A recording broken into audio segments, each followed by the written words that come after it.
Thank you for watching Scary Bear Attacks. If you like this episode, please remember to hit the like button and leave a comment or two, then subscribe and click on the bell to receive notifications of whenever we release new videos. Also, please remember to share them to your social media.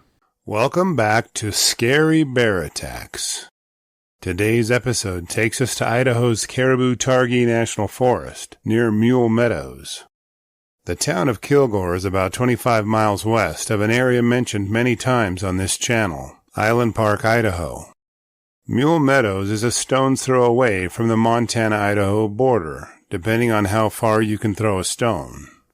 In the year 2024, there have been 3 grizzly-related attacks in the region since summer. The early fall of 2024 was a busy and chaotic time for grizzly bears, as they encountered people near Island Park. In September, an archery hunter was attacked by an adult male grizzly bear west of Henry's Lake.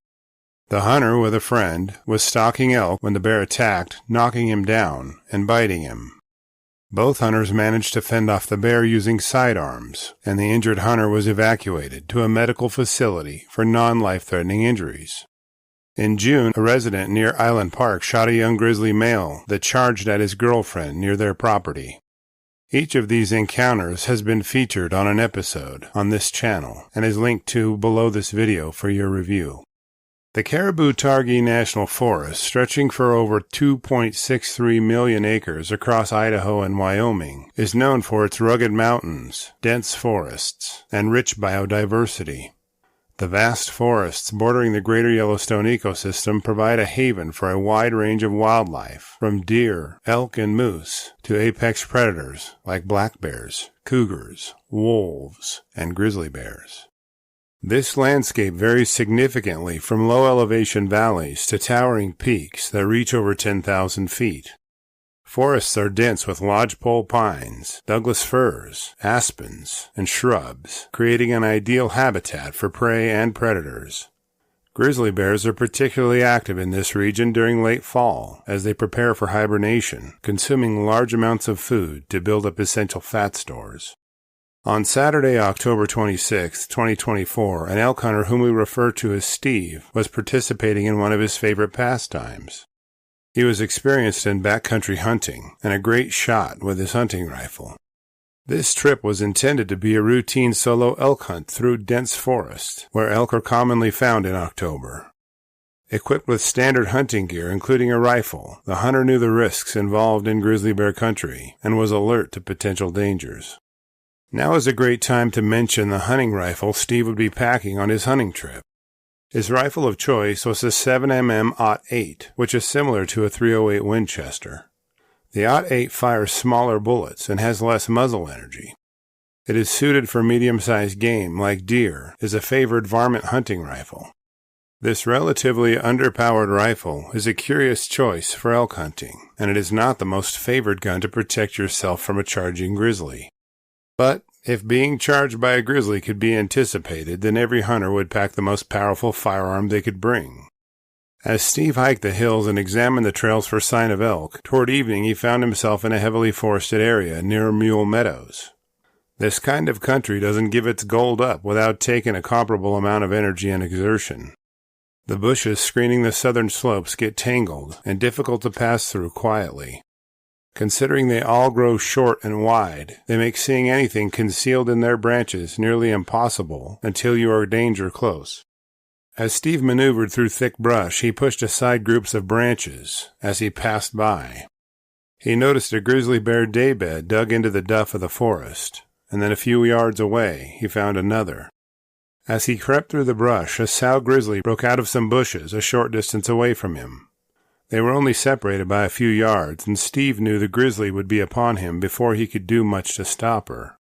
Steve was packing bear spray, but his high-powered hunting rifle was already in his hands. As the bear was bounding toward the hunter, he knew he didn't have time to hope she was only bluffing in her charge toward him. He whipped his rifle in her direction and hoped that he was unshaken enough to deliver a defensive round to her before she could reach him. As he squeezed the trigger, his rifle belched out a thunderous roar and billowed a puff of smoke as the sow was a mere 1 yard from the end of the barrel of his rifle. His initial shot struck the sow just below her right eye and dropped her in her tracks. As she struggled to regain her feet, Steve quickly worked the action of his rifle and got off a second shot at the bear, striking her behind the right shoulder, and then everything around him went quiet. It is nearly impossible to practice snap shooting with a hunting rifle under the pressure of being charged by a grizzly, but somehow Steve pulled it off when it mattered most. His bullet hit home and knocked the sow off her feet. Only a few minutes later, her body lay still as Steve tried to get his senses together. The intensity and terror of the past few seconds stimulated a rush of adrenaline that would take some time to subside. Realizing he was safe, Steve focused on reaching out to authorities to report the grizzly's death. The only means he had to do so was his cell phone, so he climbed the ridge above until he could receive sufficient service to place a call. The Clark County Sheriff's Office dispatcher helped notify the Idaho Department of Fish and Game, as well as local law enforcement. The officers converged to investigate Steve's testimony regarding the circumstances surrounding his attack. After taking Steve's statement and visiting the bear's carcass, officials concluded the man's account of the facts. They determined that Steve's killing of the sow was completed in self-defense, and that he would face no charges regarding its demise. The hunter indicated that he didn't notice the smell of a nearby carcass and didn't see any bear cubs anywhere near the attack site.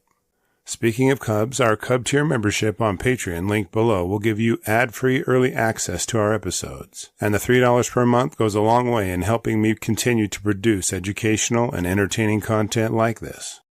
If you visit our Patreon site, you'll see attack photos, and pictures of the bear carcass involved in this episode are posted there for your review. Thanks to his quick response, the hunter avoided physical harm, a rarity in such close encounters with grizzlies. This incident underscores the dangers of solo hunting in areas where bears are actively foraging before winter. Officials expressed relief that the hunter escaped injury, though this latest incident highlights the need for continued bear safety education and preparation.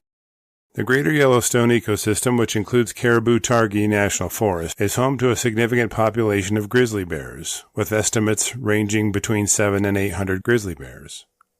While bear attacks remain rare, interactions between humans and bears are increasing as bear populations grow and humans venture deeper into wilderness areas. Bears in this area are typically active from March through early November, with late fall seeing increased foraging activity as bears prepare for hibernation.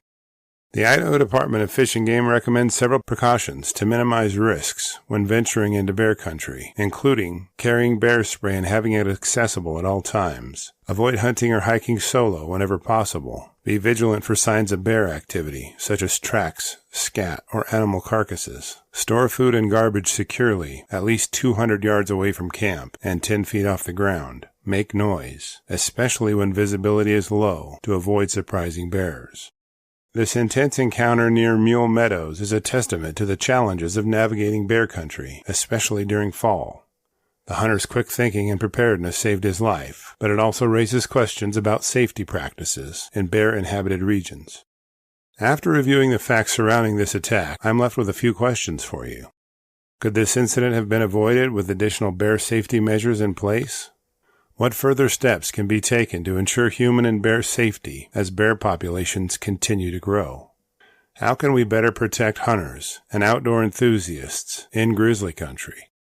I will gladly read and reply to your thoughts, so post them in the comments section below, and let's talk about it. Thank you for watching Scary Bear Attacks. If you've enjoyed this episode, please consider clicking on the like button and clicking on the bell icon. We'll help you know when we post our new episodes.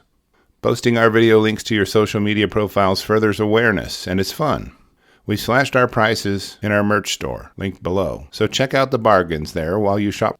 As a member of our human community, remember to adventure bravely and be careful out there, especially in bear country.